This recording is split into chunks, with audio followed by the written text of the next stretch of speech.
Hey, welcome back. Season 2, Episode 5. We're going to talk about Recipe for Disaster. We in the kitchen, Ryan. We're cooking today, and it is a disaster. How did we get here? We're about to elaborate on that. That's correct. So we've obviously been in situations that we did not want to be in. Correct. That's part of living and learning and running many projects. So a perfect example of how we get to a disaster zone, if you will. Yep. By the way, there's always ways to recover from a quote-unquote disaster. It's just how you react is the most important part of this whole thing. It's construction. Issues are going to arise, and it's always about how you react to these quote unquote disasters. Yeah, but I would. Sorry to cut you off, but I would say a big, part of what we say around here is all figure outable. That's right. So anything that we run into, we then have to figure it out. Yeah, that's what we do. Yeah, no one else is going to figure it out for us, right? So I wish. That's the motto. It's figure outable, and we just got to come together as a team to figure this stuff out. So that brings us into our first point. Let's talk about the team. Like, what happens when the team doesn't communicate and someone just goes off and does their own thing?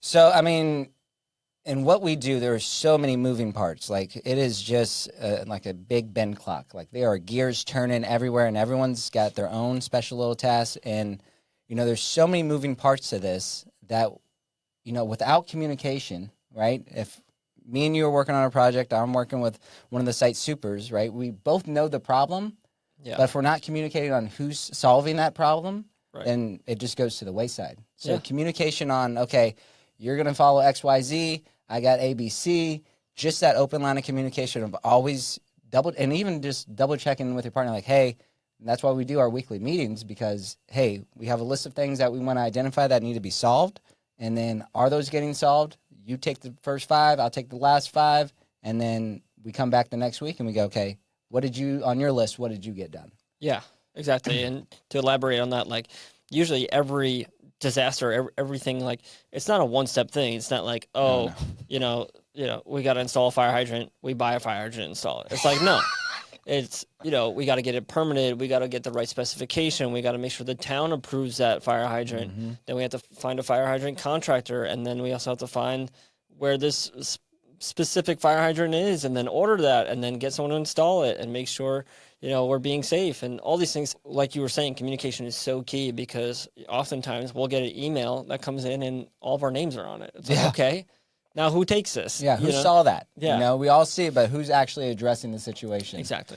And, that is so funny, because any issue that arises, I would say a minimum of at least 5 emails are going out. Yeah. And those 5 emails, probably going to different people, all have to be tracked. You know? And, of course, I want my site supers to be in the loop, so I'm going to loop them in on that and, ask them, like, hey, I need your input when time comes. But ultimately, it's going to fall on someone, and we just want to make sure we're communicating, like, okay, you're handling this. Like, you are handling this. Yes, I may see the correspondence, but you are handling this. Right. You'll get the green light from this person, and that's how we kind of communicate. Yeah, especially because our site supers, they're so busy on site actually doing the work that they don't have time to sit on their emails all day long and kind of follow up with this stuff. So you have to communicate. Like, there are some things that, our site supers have more knowledge than us, and, they're very experienced, and they should be running point on something, but then it transitions into something where then we need to take the ball and start running with it. So just keeping that line of communication is crucial to getting everything across the finish line, I would say.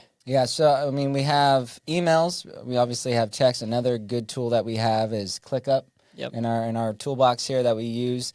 With ClickUp, you can actually assign someone the task, so they actually get notified. Yeah. So I always like that method. That's a good way for us just to keep track. With due dates. Yeah, with due dates. That's important. Timelines, you can mark the urgency of it, So that just gives someone that they get a task, right? They have 20 tasks on their plate. Okay, this one's due in 2 weeks, low urgency. This one's due in 2 days, high priority. Yeah. Let me focus on that one first. Exactly. Maybe I'll send one email out for the thing that's due in 2 weeks, but, it's just really prioritizing. We're not trying to micromanage, but and that's how we handle it. It's like, these are the priorities. Yeah. You handle it however you see fit. But ultimately, they all need to get done. Yeah, so before ClickUp, most of us just worked out of our email. Yeah. I know when you started with us, I think we had just rolled out ClickUp Correct. pretty recently. But yeah, something that comes to mind is we had a task where we were supposed to turn off the water and electric to some buildings nearby. And, the email came in and it was sent to 2 people, and they both thought the other person was going to do it. And turns out, like, 7 months later, we were like, why?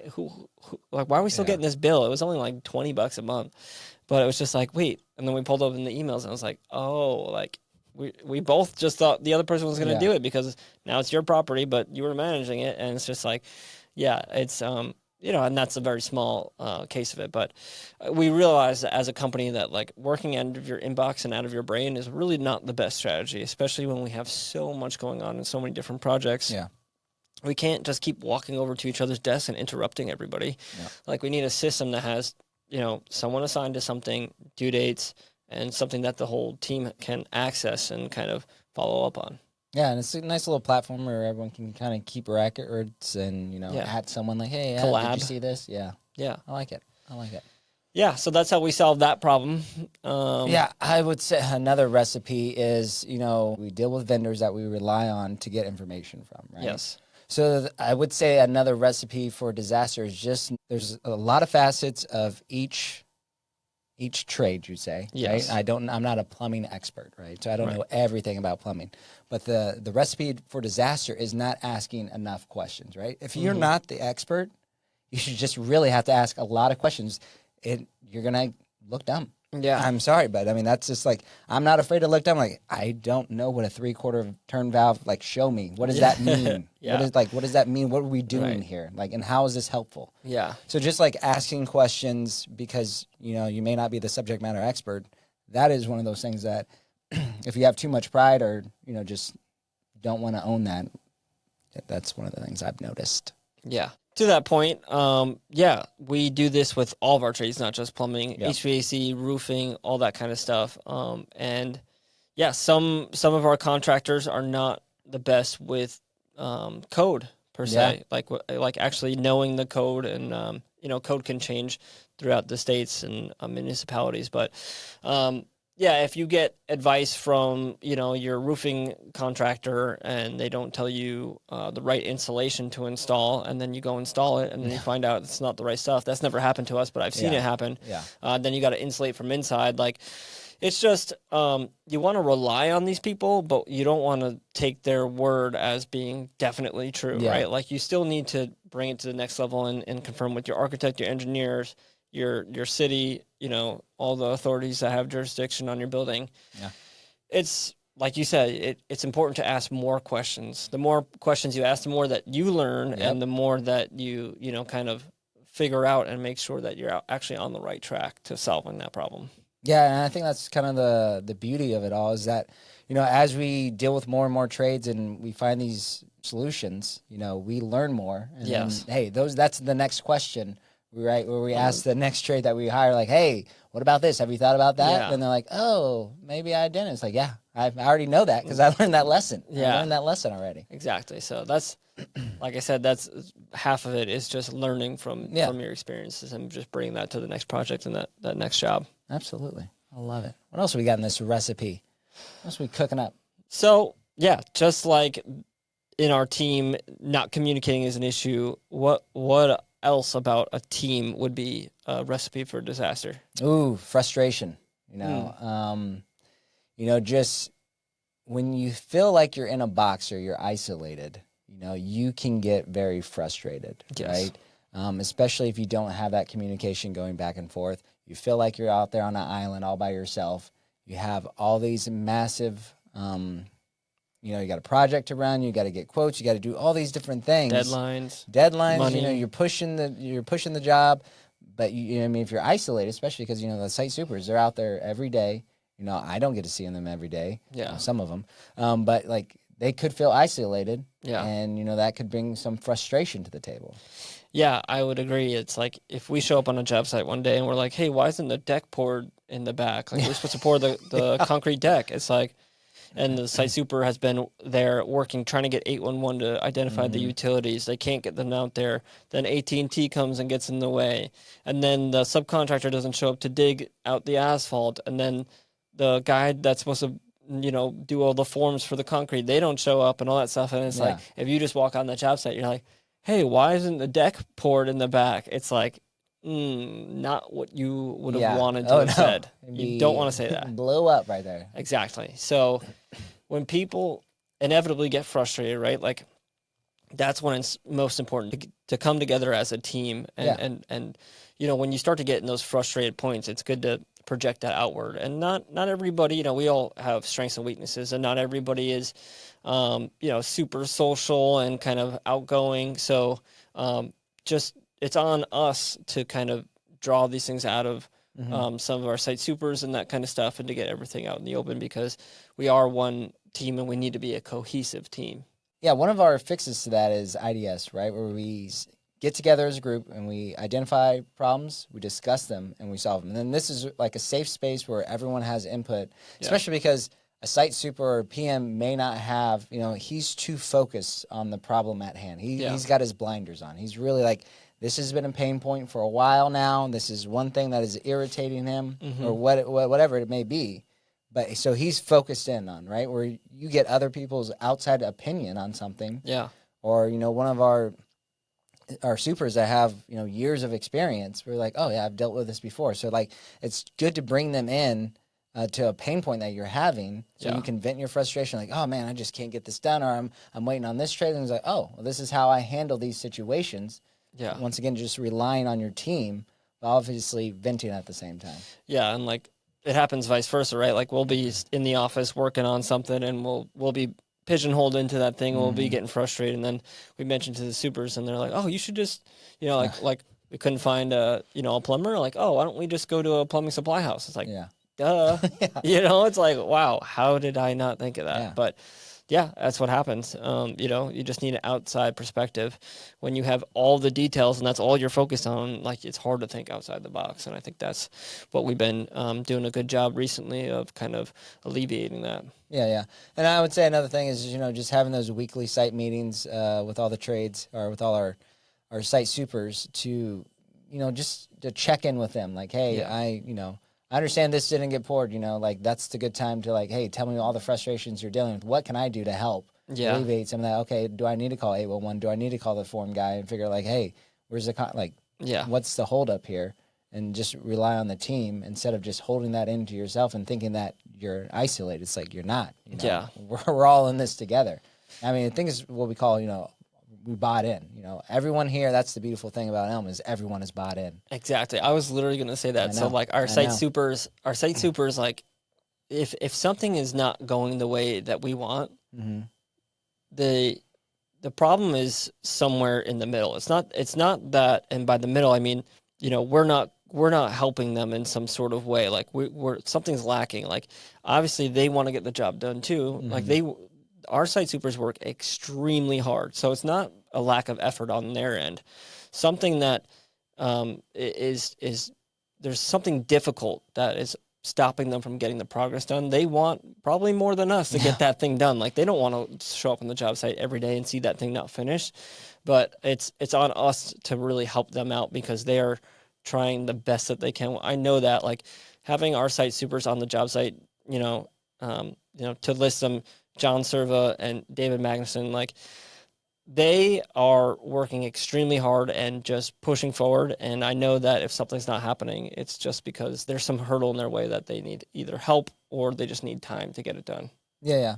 And I think a really good part also is, we kind of, when they're dealing with these pain points, we kind of bring that little relay, hey, let's just take it like, the pressure is not going to come from us, right? Like, it depends on what the task is, but, like, if you're feeling that much pressure, let's just look about, can we wait a week? Is this that urgent that it needs to get solved right now? Let's bring that mindset, because obviously we want you to, we want you thinking clear-headedly. Yeah. We don't want this amount of stress on you if it's going to be that big of a problem. Like, let's just look at this like, hey, okay, well, let's just move that trade around and we'll figure this out. And then that gives us a little bit more time here. Yeah, you know? you're totally right. They put enough stress and pressure on Yeah, themselves. they do. They don't need us Yeah, they are to turn that go-getters. knob. No. Those guys are, yeah.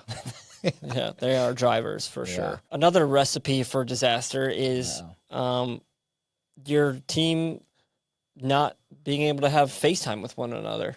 I think that is you know, we work hard, but also like on a personal level, we all really enjoy spending time with one another. Yeah. And having no FaceTime, how do you build culture, right? Like I think a disaster is a team with no culture. So the way that we have come to alleviate that is our quarterly and annual meetings. So, you know, we have 3 quarterly meetings and then an annual, so 4 total meetings per year where everybody on the team gets together in one room. And no distractions, no phones, no laptops, and that kind of stuff. We make an agenda, and that's what we're doing for the day. Nothing else. So I think that would be a disaster, right? A team with no culture, with high turnover. You know, employees are just coming in the door and out of the door. Like how do you build momentum when your employees are only staying for 8 months and, you know, leaving after that because there's no culture? They don't like the people that they're working with. Like that's a real thing that happens to a lot of companies. Oh yeah, absolutely. I mean, especially when, once again, when you're feeling isolated and there's an issue, right? And you feel like your voice isn't being heard, but yet when we do these quarterlies, like we all go around the room, we all talk about like, hey, what are your pain points? Like, what can we do to solve these? You know, Exactly. And everyone's buying it, everyone's giving their input. I mean, the accountant's saying whatever he thinks. You know, you got the structures guys. I mean, there's so many different like levels of where just these thoughts come from. Like, it doesn't have to be work oriented. Like, oh, I did this in my church, or I did this at my house, or like this is what works for me. You know, so it's just awesome to see that type of buy-in and all these different, you know, backgrounds coming together to make a solution. Yeah, and I think we realized how important that was. That one of the first ones where one of our site supers looked at Kyle and he's like, "What do you do?" He said, "What do you do?" It's like, well, that's a failure on my part to kind of, you know, as a director of construction, to have everyone together and like know what everyone does, right? It's like, because then in all real fashion, like what if Kyle were to reach out to him and say, hey, like I need a receipt for something like that, and if he thinks he's just sitting on his hands all day, I mean, Kyle works incredibly hard. There's so many things. Kyle gets literally hundreds of emails per day. I know. You know, so it's like, it's just like there's no, and you can't blame someone, right, for that. Like if they don't see you working and they don't know what you do, like they're just gonna be like, what is your role?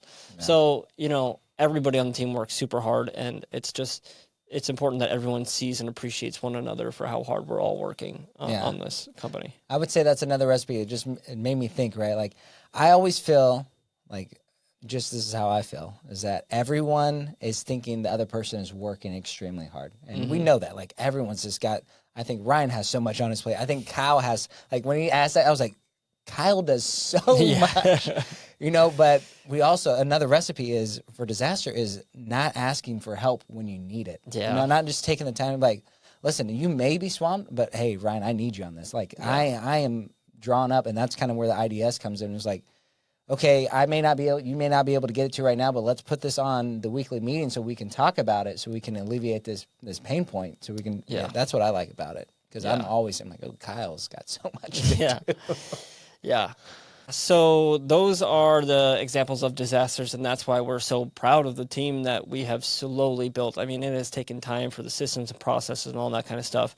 Obviously, you know, we can't avoid all disasters, but it's how you react and how you respond, and how you learn and move forward and try to prevent these disasters in the future is what we're all trying to be really mindful of, all of us, from our site supers to our accountants to you to me.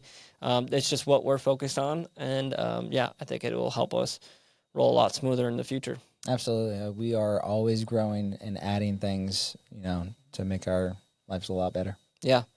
Well, hey, thanks for joining, and be sure to check us out next time on Elm Elaborates. All right.